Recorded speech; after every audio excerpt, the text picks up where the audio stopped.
아멘, 아멘, 아멘. 할렐루야. 저 뒤에 모니터가 켜 있질 않아요. 그래서 그걸 좀 켜달라고 제가 자꾸 아까부터 얘기를 했습니다. 오늘 다니엘서 강의 14번째 시간입니다. 이제 다음 시간 12장을 묵상하면서 15번으로 다니엘서 강의니까 다 끝나겠습니다. 그래서 오늘은 다니엘서 11장, 상당히 긴 장인데 그 내용을 중심으로 해서 페르시아와 헬라 시대의 전쟁에 관한 예언, 이렇게 공부를 하도록 하겠습니다. 다니엘서 여러분 11장을 다 집에서 읽어 오신 줄로 압니다만은 우리가 한번 전체적으로 그 아웃라인 한번 보면 다니엘서 11장 1절은 사실 10장에 연결되는 부분이에요. 내가 또 메대 사람 다리오 원년에 일어나 그를 도와서 그를 강하게 한 일이 있었느니라. 그래서 우리 지난주에 공부한 내용 가운데 다니엘이 기도를 시작하던 날부터 하나님께서 그 다니엘의 기도를 들으시고 가브리엘 천사가 그 하나님의 응답을 가지고 다니엘에게 오려 했으나 바사국군 페르시아의 영적 세력이 가브리엘 천사를 막아서는 바람에 21일 동안 오지 못하다가 미가엘 군장, 미가엘 천사장이 나타나서 가브리엘 천사를 도움으로 말미암아 가브리엘이 오게 되었다. 그런 내용을 우리가 묵상을 했죠. 그래서 우리가 기도하는 것과 또 우리가 하나님 앞에 이 역사가 모두가 진행되는 그 가운데 정말 우리가 알 수 없는 공중에서는 영적 싸움이 일어나고 있다. 영계에서는 영적 싸움이 일어나고 있다. 그런 것을 우리가 묵상했습니다. 그래서 이 말씀에 내가 또 메대 사람 다리오 원년에 일어나, 다리오 원년이라면 다리오가 등극한 해를 말하죠. 즉 다리오가 바벨론을 멸망시켰던, 다리오와 고레스의 연합군이 바벨론 성을 들어가서 그 성을 멸망시키고 마지막 왕 벨사살을 죽였다라는 거 우리 다니엘서를 통해서 공부했잖아요. 그 해에 그 세력이 바벨론을 멸망시키는 것을 가브리엘 천사가 도왔다, 이렇게 말씀하는 것입니다. 그래서 미가엘을 도왔다. 그래서 미가엘을 강하게 하였다. 천사장이 역사하는 가운데 바빌론 성이 무너진 것을 우리가 알 수 있습니다. 그래서 1절만을 묵상하더라도 여러분 지금 막 이 시국이 참 이렇게 막 혼란스럽지 않습니까? 아프간이 막 갑자기 순식간에 함락이 되고 거기에 있는 수많은 그 외국 사람들과 외국인들 같이 도와서 일을 했던 수많은 사람들이 지금 풍전등화의 그런 위기 가운데 놓여 있고 탈출한 사람들도 있지만은 거의 많은 사람이 탈출하지 못하고 카불 공항이 아주 아수라장이 되고 그런 가운데 지금 미국 사람들을 빼내가고 있고 많은 또 거기 기독교인들이 지금 순교할 그러한 위기 가운데 지금 놓여 있습니다. 그 가운데 또 일설에 의하면 세계주에 반군이 집결해서 정부군이 이제는 반군이 돼서 우리가 탈레반과 지금 저항을 하고 있다는 소식도 들리는데 이런 지금 세계사의 여러 가지 일들이 일어나고 있는 그 배후에는 영적 전쟁이 일어나고 있다. 악한 사탄 마귀의 그런 영적인 역사가 있고 그 역사를 지금 막으려고 하는 천사들의 움직임이 있다. 그러니까 우리가 그런 천사들을 돕고 같이 그런 영적 세계의 싸움을 이기려면 어떻게 되겠습니까? 기도해야 된다고 말이죠. 정말 열심히 기도를 해야 됩니다. 우리 한 사람의 기도가 무슨 상관이 있겠는가? 전 세계가 돌아가는데 내가 무슨 힘이 있겠는가? 이렇게 생각하지 마시고 우리가 열심히 기도하면 하나님께서 그 기도를 들으시고 그 가운데 역사하게 되시는 줄로 믿습니다. 그리고 나서 이제 2장부터 4장까지는 우리가 앞에서 얘기를 했던 그 페르시아와 헬라의 전쟁 이야기를 반복하고 있습니다. 그리고 나서 그 다음에 11장 5절에서 19절까지는 그 헬라가 이제 그 전 지중해와 중동, 인도까지를 다 점령하고 난 뒤에 알렉산더가 죽고 그 나라가 네 나라로 나뉘죠. 그 네 나라 가운데서 가장 강력했던 나라가 시리아 쪽을 지배하고 있던 셀류쿠스 왕조와 이집트를 지배하고 있던 프톨레미 왕조의 그런 가 제일 힘이 좋았습니다. 그래서 그 두 나라가 나중에는 이제 서로 싸우게 되죠. 그래서 남왕조와 북왕조의 전쟁에 관한 그런 예언이 나와 있습니다. 이거는 벌써 이 다니엘로부터 몇백 년 후에 지금 일어날 그런 일인데 하나님께서 다니엘을 통하여 그 모든 것들을 아주 정확하게 계시하고 계신단 말이에요. 또 왜 하나님이 그런 계시를 다니엘에게 주셨는가? 이것을 모두 기록함으로 말미암아 후대 사람들에게 하나님의 하시는 모든 일이 그 예언과 그 계획에 의해서 움직인다는 것을 우리에게 보여주시기 위해서 수많은 선지자들이 있었지만 그렇게 자세하게 모든 것을 다 예언한 선지자는 다니엘밖에 없습니다. 이 앞에서 보면은 다니엘아 너는 빨리 이 말씀을 기록하라. 이 말씀을 기록해서 후대에게 알리라고 이렇게 말씀하는 것이 하나님께서 이 성경을 통해서 하나님의 역사가 하나님의 예정과 계획된 그러한 뜻 가운데 일어난다는 것을 우리에게 가르쳐 주시고 우리가 하나님의 뜻을 순종하여 그렇게 나가야 된다는 것이 얼마나 중요한 것인가.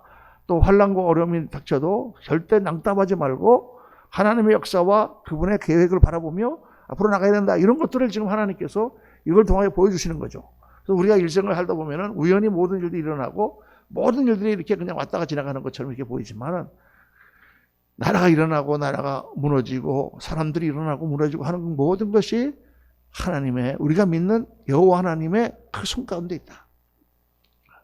우리가 뭐 설사 아프가니스탄에서 순교를 당하고 또 그 수많은 순교자들이 나타나고 예수님이 오셨을 때도 베들레헴에 있는 유아들이 다 학살을 당하는 그런 끔찍한 일이 일어나도 그런 것들조차도 다 하나님이 지금 어떤 계획 가운데 모든 일이 이루어지고 있다. 하나님은 반드시 그들을 보상하시고 그들을 높이시는 것이 요한계시록에 다 예언이 되어 있습니다. 그래서 그런 큰 하나님의 손길을 바라보면서 예수 믿는 사람들은 어떻게 될까요? 강하고 담대하라. 믿음 안에서 강하고 당당하고 담대하고 두려워하지 말고 앞을 향하여 나아가야 될 줄로 믿습니다. 그리고 이제 11장 끝절에는 그 남왕조와 북왕조의 전쟁 가운데 처음엔 남왕조가 이기다가 나중에는 북왕조가 이겨요. 그때 그 안티오쿠스라고 하는 안티오쿠스 4세, 얘가 바로 적그리스도의 모형이죠. 그 안티오쿠스가 와서 애굽을 도왔던 그 유다를 완전히 아주 진멸하고 성전에 제우스 신상을 세우고 돼지피를 뿌리며 성전을 모독한 일이 일어납니다. 자, 그런 내용들이 여기 나온다고 말이에요. 나중에 이제 설명을 오늘 짧은 시간이지만 빨리빨리 하도록 하겠습니다. 그래서 이제 이런 그 내용을 볼 때 이제 몇 가지 역사적인 그러한 사건들이 나타나는 거죠. 첫째는 페르시아와 헬라의 전쟁. 성경에는 지금 어떻게 연되어 있습니까? 페르시아의 네 왕이 일어나고 그 페르시아가 헬라를 침공할 것이다. 이런 예언이 나오고 그런데 그 헬라의 한 능력 있는 왕이 나타나서 그 왕이 다시 페르시아를 이길 것이며 그리고 그 나라가 나중에는 분열될 것이다. 이렇게 예언하고 있죠. 실제로 역사적인 사실을 보면은 다니엘의 예언처럼 페르시아의 고레스가 죽고 난 다음 고레스가 아주 위대한 왕이죠. 정복자입니다. 그러나 고레스는 결국 터키 쪽에 가서 거기에 있는 리디아라고 하는 나라와 전투를 하다가 거기서 전사하죠. 전사하고 그 아들 캄비세스가 왕이 됩니다. 근데 이 캄비세스는 아주 악한 왕이었어요. 그래서 정복을 하면서도 주위에 있는 사람들을 죽이고 자기의 동생이었던 스메르디스를 죽였습니다. 스메르디스를 죽였는데 이 스메르디스가 죽었는데 그 옆에 있던 가우마타라고 하는 제사장이 마치 스메르디스가 안 죽은 것처럼 하고 자기가 스메르디스다 이러고 나타나서 이 캄비세스를 나중에 결국은 무찌르고 황제가 되었습니다. 그래서 그게 이제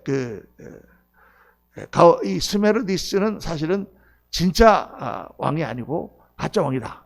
이제 말하자면은 가우마타라고 하는 제사장이 그런 이 역사책에 보면은 그런 얘기가 다 나와 있습니다. 이게 주로 역사책은 어디 역사책이냐면 헤로도토스라는 사람이 찍은 로마의 역사가죠. 그 사람이 쭉 플라토 프루타크 영웅전이라든가 이런 내용들을 다 기록했는데 헬라에 관한 얘기라든가 페르시아에 관한 얘기를 다 기록한 그 헤로도토스의 역사책 그거와 또 지금 그 점토판에서 발견된 다리우스의 비문들이 있어요. 다리우스의 비문에 의하면은 다리우스 왕이 다리우스 1세가 이제 이 다리우스는 앞에 바벨론을 정복한 다리우스하고 다른 다리우스죠. 이 다리우스가 이 스메르디스에 관해서 그놈은 아주 그 캄비세스의 동생인 것처럼 가정을 하고 캄비세스의 동생은 실제로 죽었는데 그 왕위를 찬탈해서 그렇게 했다.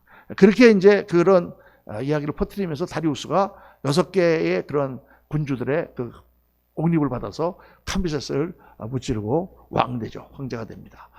그리고 이제 그 후에 유명한 그 아하수에로 왕이라고 그 에스더서에 나오는 그 왕이 등극하죠. 이 내왕이 왜 중요하냐면 이 내왕이 있을 이 시기에 헬라를 침공했던 사건이 있었기 때문입니다. 그래서 여기 보면은 그 헬라와의 그 싸움이 이런 뭐 자세히 보이진 않겠지만은 크게 3번의 싸움이 있었어요. 그래서 이제 터키와 거기에 있는 가운데 델로스라고 하는 섬이 있는데 그 델로스라는 섬에서 이제 그 헬라 사람들이 모여갖고 나중에 동맹을 맺거든요. 그래서 그걸 델로스 동맹이라 이렇게 얘기하는데 그 터키 남부 이쪽에 그 서남부 쪽이 이제 이오니아라고 여러분 들어보셨죠? 옛날에 보면 이오니아식, 코린트식 뭐 이런 건축 양식도 있잖아요. 그 이오니아입니다. 이오니아의 문화가 상당히 발달했던 그곳인데 페르시아가 이제 이렇게 저기 보면은 초록색으로 다 되어 있는 부분을 페르시아가 다 점령을 했는데 그런데 이 이오니아에서 반란이 일어났어요. 그래가지고 첫 번째 페르시아의 전쟁은 그 이오니아군을 전부 다 정복하는 그런 전쟁이었습니다. 그게 약 BC 498년 정도 됐다고 하는데 그때에 이제 이 이오니아의 반란군을 진압하는 전쟁이 일어나면서 계속 그걸 이어서 490년에 그거를 이어가지고 캄비세스가 이 2차로 아테네 쪽으로 쳐들어옵니다. 왜?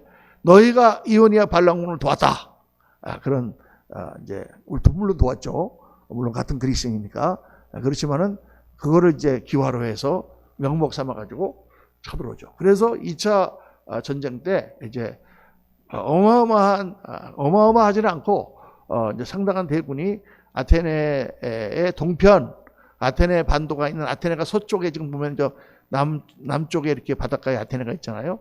거기에 오른편에 마라톤 평야라고 하는 곳으로 이렇게 상륙을 했는데 그리고 이제 다른 군대가 아테네 쪽으로 쳐들어가서 한편은 해군, 한편은 육로로 위에서부터 아테네를 쳐가도록 이렇게 이제 작전을 세웠는데 미리 아테네의 마라톤에 온 그 대군을 그 그리스 용사들이 나가가지고 거의 뭐 숫자가 뭐 2대1, 3대1 정도 되는 그런 대군인데 그리스 용사들이 격파합니다.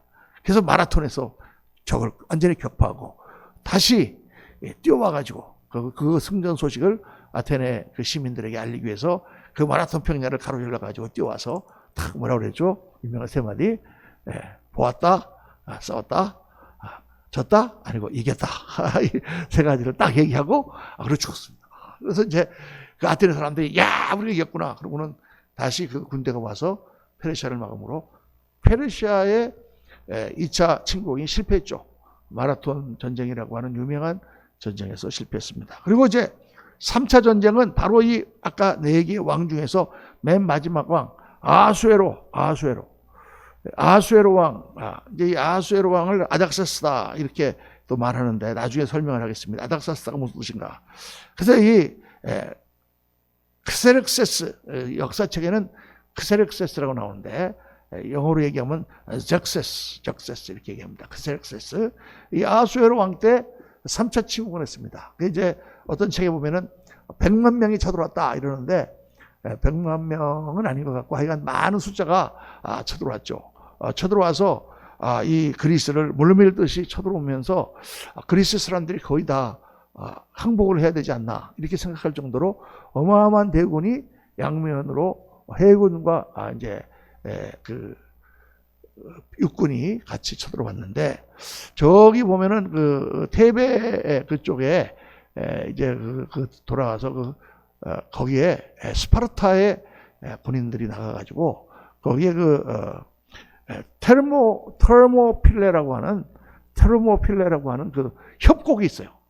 그 적들이 쳐들어오는 협곡. 그 협곡을 그 스파르타의 300용사들이 싸워서 지키죠. 꼭 300명만. 그 300이라는 영화 보면은 거기에는 꼭 300명만 싸운 걸로 돼 있는데 사실 역사책에 보면은 거기에 테베의 용병 노예 같은 그런 병사들 400명하고 또 다른 곳에서 한 징별한 700명하고 이렇게 했는데 다 죽었어요. 그래갖고 다 도망갔는데 스파르타의 300용사가 거기서 끝까지 싸웁니다. 그런데 그 협곡이니까 쳐들어오지 못하니까 거기서 계속 죽이고 시체가 산처럼 쌓이는데도, 그런데 협곡이니까 돌아올 수 없는 거예요.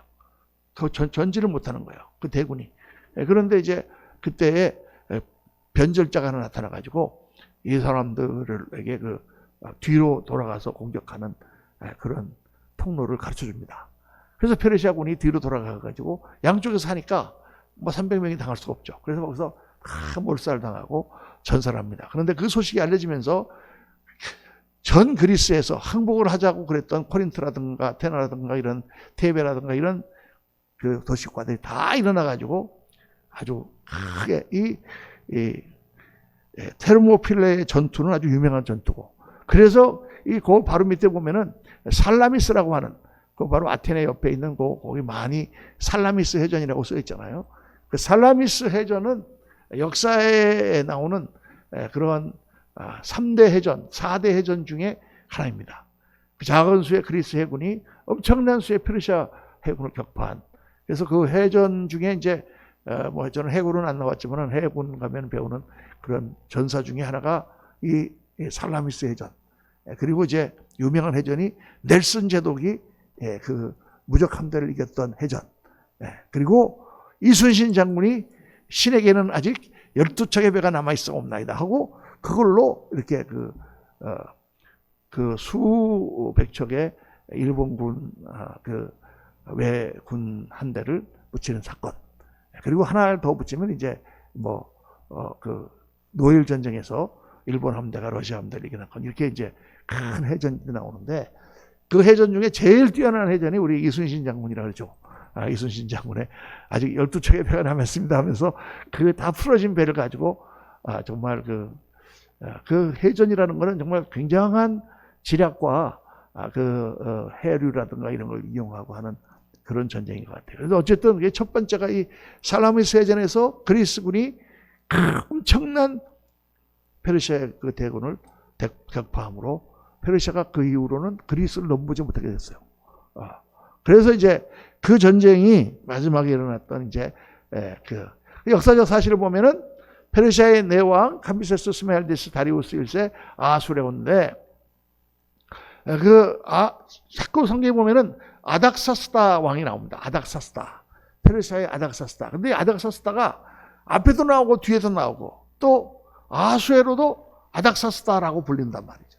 그래서 이게 어떻게 된 거냐면, 이 아닥사스라고 하는 말은 아르타크렉스세스라고 하는 말인데, 크세르크세스, 아르타크렉스세스라고 하는 말은 영웅들의 지배자라는 뜻이에요. 그러니까 이거는 어떤 왕을 지칭하는 말이 아니라 황제를 칭호하는 그런 말입니다. 그러니까 그 황제 칭호 중에 유명한 칭호가 뭐예요? 이집트 황제를 뭐라고 불렀습니까? 바로라고 불렀습니다. 그러니까 이집트 황제는 뭐 앞에 황제나 뒤에 황제나 이름이 다 다른데 다 그냥 바로라고 붙여. 바로 느고, 바로 이렇게. 또 옛날에 그 러시아 황제를 짜르라고 했죠. 짜르. 무조건 짜르입니다. 러시아 황제는 짜르예요. 근데 그 짜르란 말이 어디서 나왔습니까?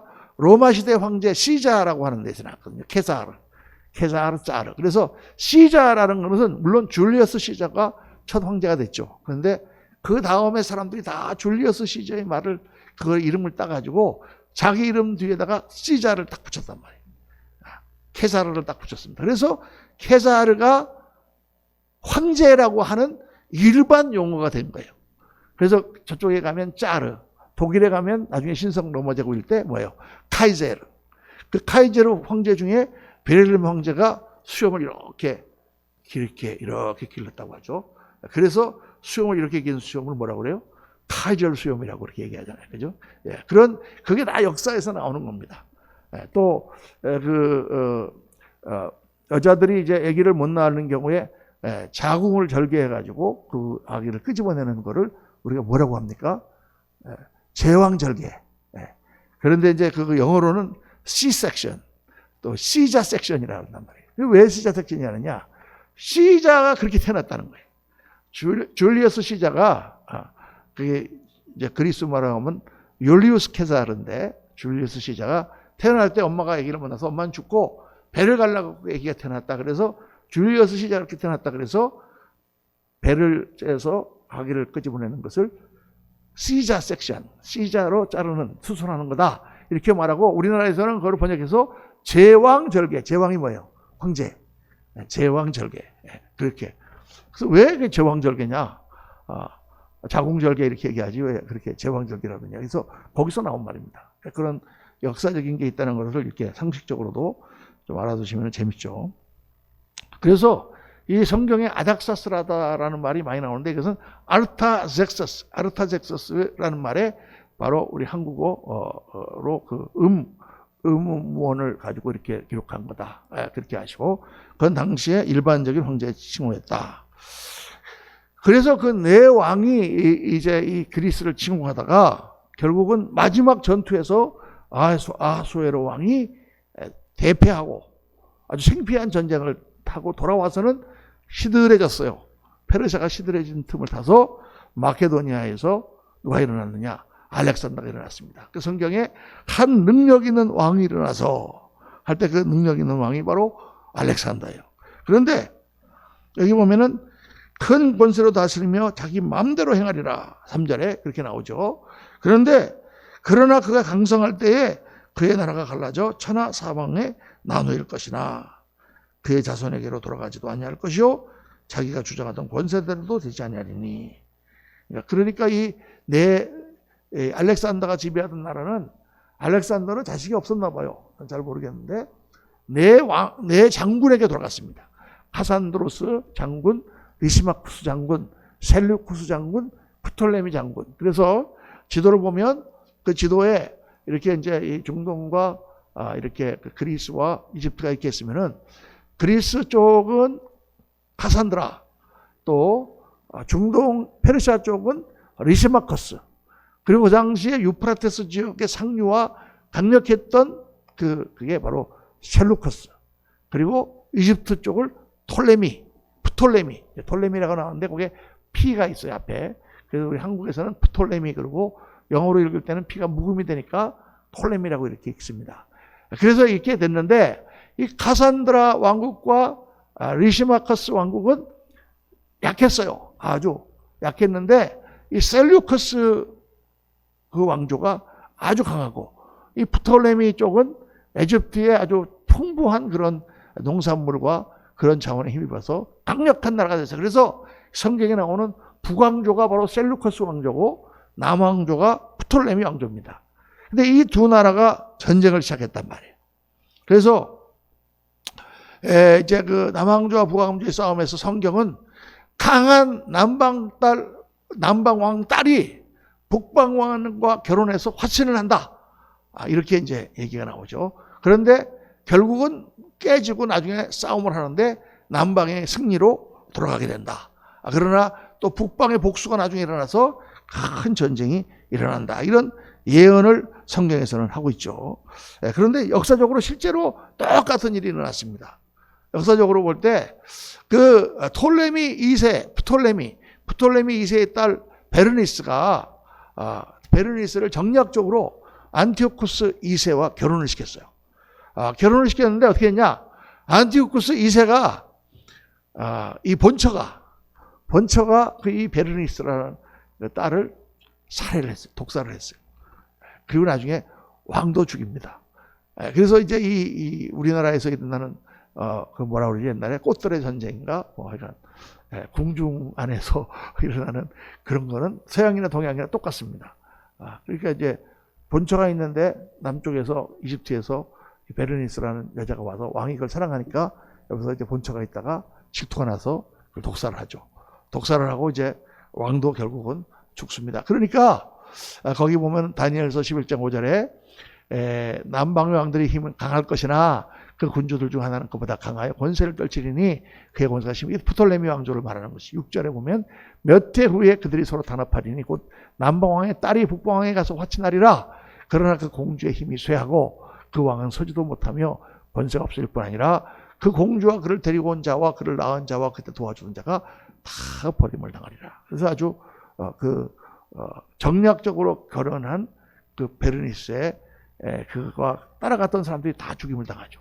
그때 이 남쪽에 있던 베르니스의 동생인 프톨레미 3세, 애가 자기 누나가 그쪽에서 시집가갖고 거기서 무참하게 독살되고 한 그런 걸 보면서 이를 갈고 있다가 거기 공격을 시작합니다. 그래가지고 다니엘서 11장 7절에 보면 그러나 그 공주의 본 족속에게서 난 자 중에 한 사람이 이게 바로 프톨레미 3세를 말하는 거예요. 왕위를 이어 권세를 받아 북방왕의 군대를 치러 와서 그의 성에 들어가서 그들을 쳐서 이기고 그 신들과 부어 만든 우상들과 은과 금의 아름다운 그릇들을 다 노력하여 애굽으로 가져갈 것이요 어때 동안은 그가 북방왕을 치지 아니하리라. 아주 이 베르네스의 동생 프톨레미 3세가 올라가서 셀루코스 왕제를 아주 박살내고 들어옵니다. 자기 누나의 원수를 갚은 거죠. 그런데 이제 그걸로 끝난 게 아니죠. 그러면 또 어떻게 해야 되겠어요? 북쪽에 있는 셀루코스 왕조가 또 남쪽을, 그래서 수리아의 칼레니쿠스라고 하는 왕과 그 후에 일어났던 안티오쿠스 3세, 안티오쿠스라는 말이 계속해서 이제 1세에서 3세, 4세까지 가는 거예요. 3세가 일어나가지고 또 남방을 애굽을 칩니다. 그러나 계속 애굽을 치지만 애굽병에게 당하지 못하고 실패한다. 다니엘서 11장 9절에서 11절에 나와 있어요. 북방왕이 남방왕의 왕국으로 쳐들어갈 것이나 자기 본국으로 물러가리라. 그러나 그의 아들들이 전쟁을 준비하고 심히 많은 군대를 모아서 물이 넘침같이 나올 것이며 그가 또 와서 남방왕의 견고한 성까지 칠 것이요 남방왕은 크게 노하여 나와 북방왕과 싸울 것이라. 북방왕이 큰 무리를 일으킬 것이나 그 무리는 그의 손에 넘겨준 바 되리라. 자, 그러니까 이제 북방에 아까 우리가 봤던 그 그림, 그 지도를 보면 북방왕과 그 남방왕이 싸움을 이렇게 하게 지금 되는데 그 사이에 뭐가 있어요? 그거 한번 비춰주실래요?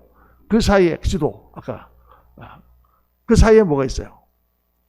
이렇게 할 거면 네 가지. 그러니까 딱 붙여달라는 얘기. 그 사이에 셀루커스하고 탈레미 사이에 그 사이에 뭐가 있어요? 그 사이에 바로 유대 나라가 있다. 그 사이에. 그러니까 이게 남쪽에서 치러 올라갈 때 북쪽에서 치러 올라올 때 바로 그 사이에 유다가 있기 때문에 유다는 고래 싸움에 무엇든 터진다? 새우등 터진다. 새우등이 터지고 있는 상황이죠. 계속 그런 상황입니다.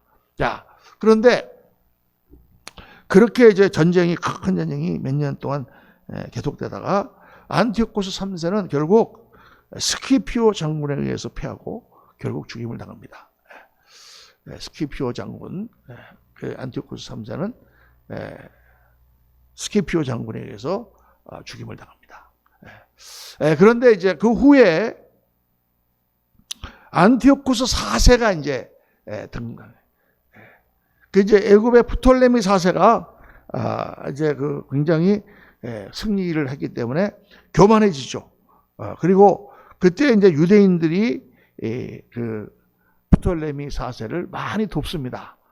그래갖고 협력을 많이 하는데, 그래 이게 결국 나중에 안티오코스 4세의 복수를 유발하는 거죠. 이때에 그 애굽의 프톨레미 4세가 막 북쪽을 이기고 할 때에 유대인들이 그 사이에서 남방을 돕는다고 말이에요. 그러니까 나중에 일어났던 이제 안티오코스 4세가 아주 악독한 사람인데, 그 사람이 이 다니엘서 11장 12절에 보면 그가 큰 무리를 사로잡은 후에 그의 마음이 스스로 높아져서 수만 명을 엎드려뜨릴 것이나 그 세력은 더하지 못할 것이요 북방왕은 돌아가서 다시 군대를 전부 다 많이 준비하였다가 몇 해 후에 대군과 많은 물건을 거느리고 오리라. 싸움이 막 일어납니다. 자, 그리고 이제 그때 여러 사람이 일어나서 남방왕을 칠 것이요 내 백성 중에서도 포악한 자가 스스로 높아져서 환상을 이루려 할 것이나 그들이 돌에 걸려 넘어지리라. 이에 북방왕은 와서 토성을 쌓고 견고한 성읍을 점령할 것이요 남방 군대는 그를 당할 수 없으며 또 그가 택한 군대라도 그를 당할 힘이 없을 것이므로, 이게 이제 북방왕이 안티오코스 4세가 강해져서 남방을 치게 된다는 것이죠. 오직 와서 치는 자가 자기 마음대로 행하리니 그를 당할 사람이 없겠고 그는 영화로운 땅에 설 것이요. 영원한 땅이 어디예요? 바로 하나님의 백성이 사는 유대 땅이죠. 그의 손에는 멸망이 있으리라. 그래서 안티오코스 3세가 이제 패배하고 로마의 스키피오 패전으로 죽습니다. 그리고 이제 뒤에 거기 말씀들이 계속 나오고, 그리고 이제 안티오코스 4세가 일어납니다. 이 안티오코스 4세는 북방 셀루코스 왕조의 그 마지막 왕인데 적그리스도의 모형이다. 그때의 유대 민족들을 회파하고 그리고 유대 성전을 훼손한 그러한 그 왕, 그게 바로 적그리스도의 왕이다. 이제 성경을 얘기하면 비천한 자가 속임수로 왕이 된다 그랬어요. 그리고 그가 남방을 공략하나 기띔의 배가 개입함으로 실패하고 그가 성전을 더럽힌다. 자칭 이 안티오쿠스 4세는 스스로를 안티오쿠스 에피파네스라는 말은 헬라어로 신의 현현이라는 뜻이에요. 신이 나타났다. 신의 환생이다 그 말이에요. 그러니까 에피파네스가 아니 안티오쿠스가 자기를 뭐라고 불렀냐면 안티오쿠스 에피파네스. 나는 신이 환생한 사람이다. 이렇게 자기 스스로를 높이고 그리고 이제 남방을 공격했는데 실패해요. 기띔의 배로 인해서. 기띔이라는 건 어디냐면 지금의 키프로스, 구브로라고 하죠. 성경에 구브로라고 나오는 키프로스 섬입니다. 그 키프로스 섬에 로마 군대가 거기 가서 정박하고 있었는데 그 로마 군대의 방해로 인해서 결국은 그때는 이제 이미 안티오쿠스 4세가 일어날 때는 로마가 이제 일어나고 있을 막 신흥 국가로 막 일어나고 있을 그런 때죠. 그래서 그때 결국 로마로 인해서 남방 공격이 실패하게 된다. 그러니까 안티오쿠스가 이제 막 화가 나서 다시 유다를 쳐서 유다 이놈들이 남방 왕을 도와서 우리를 포격했지. 그리고 아주 예루살렘을 쑥대밭을 만들고 그 성전에다가 제우스 신상을 세우고 돼지 피를 뿌림으로 성전을 더럽히죠. 그래서 역사적인 사실을 보면은 실제로 안티오쿠스 4세는 왕권을 장악했는데 어떻게 장악했느냐? 정쟁을 통해서 왕권을 장악합니다. 그래서 다니엘서 11장 21절에 보면 또 그의 왕위를 이을 자는 한 비천한 사람이라 나라의 영광을 그에게 주지 아니할 것이나 그가 평안한 때를 타서 속임수로 그 나라를 얻을 것이며 이렇게 다 기록이 되어 있어요. 안티오쿠스 4세가 아주 비천한 출신인데 정쟁을 일으켜서 자기 스스로를 그렇게 이름을 안티오쿠스 에피파네스라고 지었다. 또 24절에 보면 그가 평안한 때 그 지방의 가장 기름진 곳에 들어와서 그의 조상들과 조상의 조상들이 행하지 못했던 것을 행할 것이요 그런 노력하고 탈취한 재물을 무리에게 흩어주며 계략을 세워 얼마 동안 산성들을 칠 것인데 때가 이르기까지 가라. 이건 뭐냐면 이 안티오쿠스가 그렇게 장악을 하고 나니까 민심들을 이렇게 휘어잡아야 되잖아요. 그러니까 여러 가지 물질을 갖다가 사람들에게 막 나눠주고 사람들의 마음을 환심을 사는 그런 전략을 폈다는 것입니다. 실제로 역사책에 그것이 기록되어 있어요. 그래서 백성들에게 재물을 나눠주면서 환심을 사서 그렇게 했다. 그래서 애국과 싸워서 큰 승리를 거두고 당시 애국의 프톨레미 6세는 배신을 당해서 죽습니다. 다니엘서 11장 25절에 보면 그가 그의 힘을 떨치며 용기를 다하여 큰 군대를 거느리고 남방왕을 칠 것이요. 28절에 북방왕은 많은 재물을 가지고 본국으로 돌아가리니. 이게 북방왕이 바로 누구냐? 안티오쿠스 4세, 안티오쿠스 에피파네스라고 자기를 명한 바로 그런 사람이고 거룩한 언약을 거스르며 자기 마음대로 행하고 본토로 돌아갈 것이며 이렇게 되어 있습니다.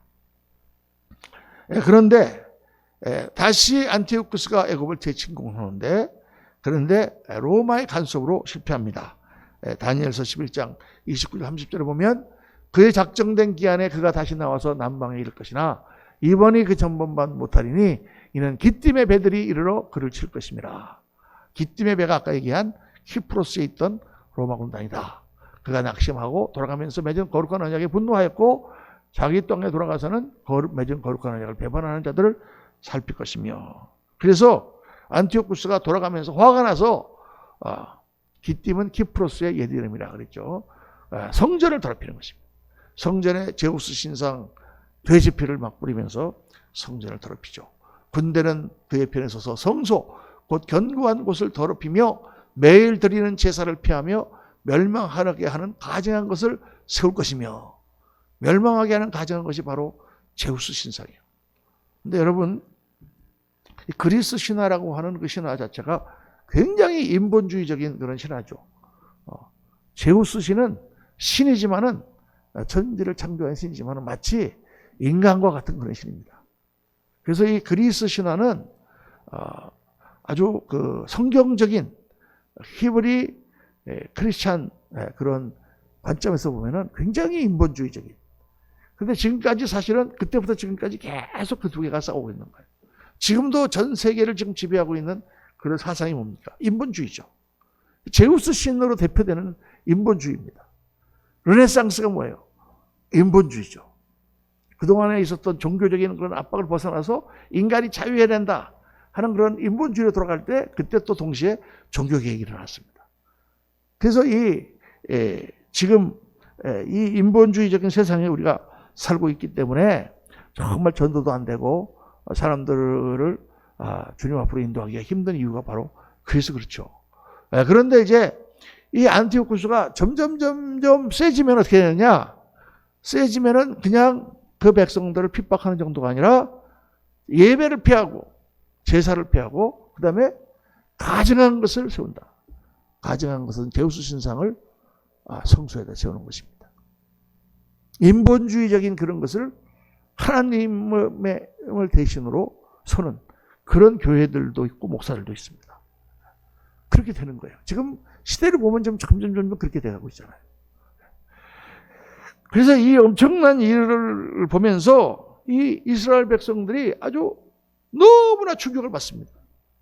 그동안은 그냥 페르시아의 지배하에 있다가 또 헬라가 쳐들어오니까 헬라의 지배하에 있다가 나름대로 자기들의 종교를 유지하면서 이렇게 그냥 그럭저럭 살고 있었는데 이 안티오쿠스 사세가 와서 성전을 회파하고 제우스 신상 세우고 도대체 불 뿌리니까 야 이거는 우리가 못 참겠다. 그래서 이 이스라엘 사람들 사이에 대영적 각성이 일어나면서 야 우리가 이렇게 하나님을 믿어서는 안 되겠다. 그러면서 그때 이제 마카베오라는 것은 사실 대장장이라는 뜻인데 이것도 별칭이에요. 원래 사람은 유다인데 유다라고 하는 그런 사람이 일어나가지고 봉기를 해서 이 안티오쿠스 4세의 군대를 몰아냅니다. 몰아내서 유대가 잠시 자치권 같은 그런 왕조를 회복하죠. 그게 하스본 왕조입니다. 하스본 왕조가 약 100년 동안 지속이 되다가 하스본 왕조 결국은 로마의 폼페우스 장군에 의해서 다 멸망당하고 나라를 넘겨주죠. 하스본 왕조 후손들이 폼페우스 장군에게 나라를 헌납합니다.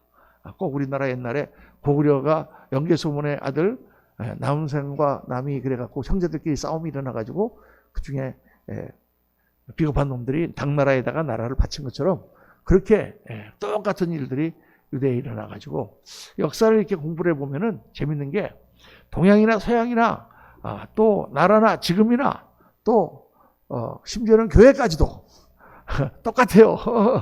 인간 세상이 똑같습니다. 그래서 결국 그렇게 바쳐버림으로 폼페우스가 분봉왕을 세운 게 헤롯이죠. 헤롯이 가서 뇌물을 많이 먹이고 분봉왕이 됩니다.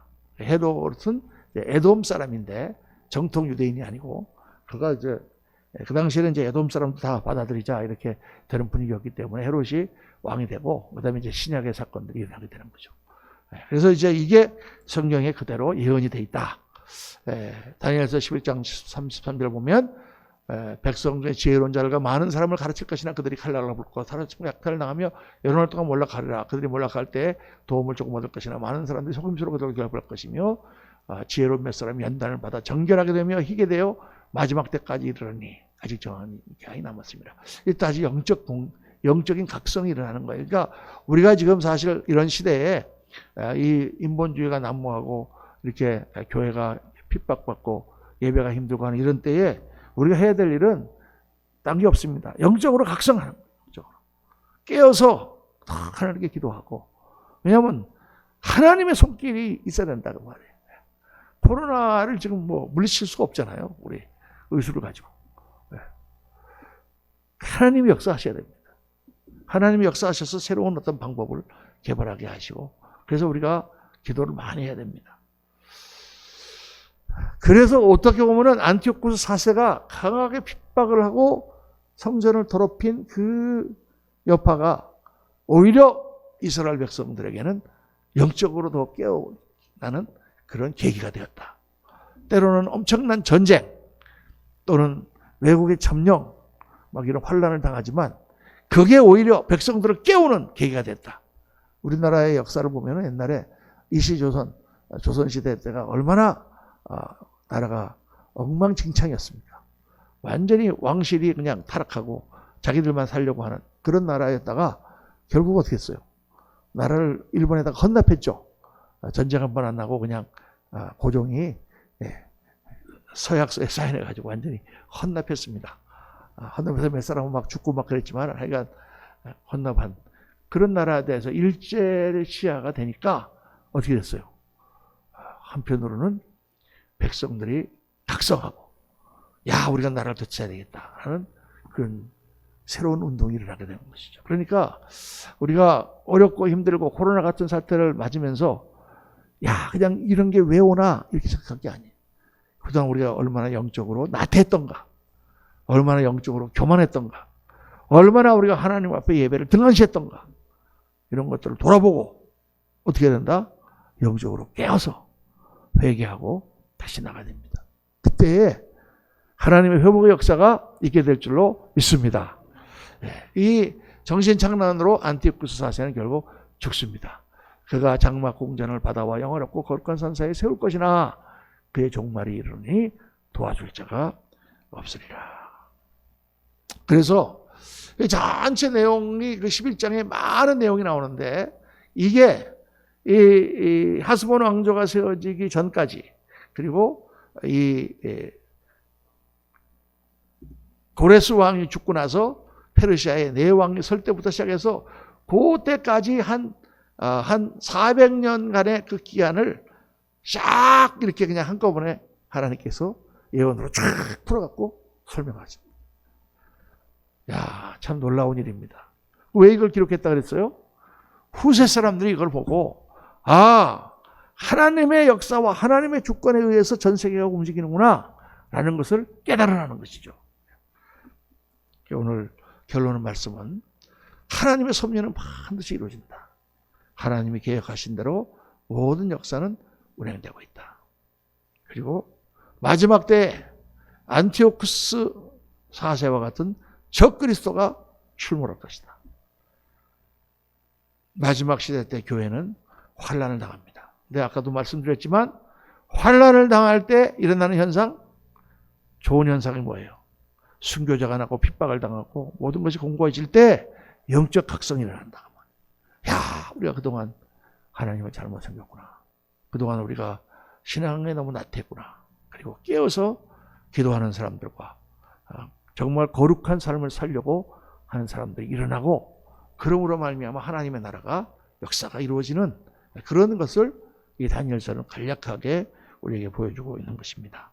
오늘 이 시대에 살아가는 우리 그리스도인들, 저도 목회를 이제 하면서 참 이 시대를 살펴볼 때 정말 얼마나 고달픈지 모르겠어요.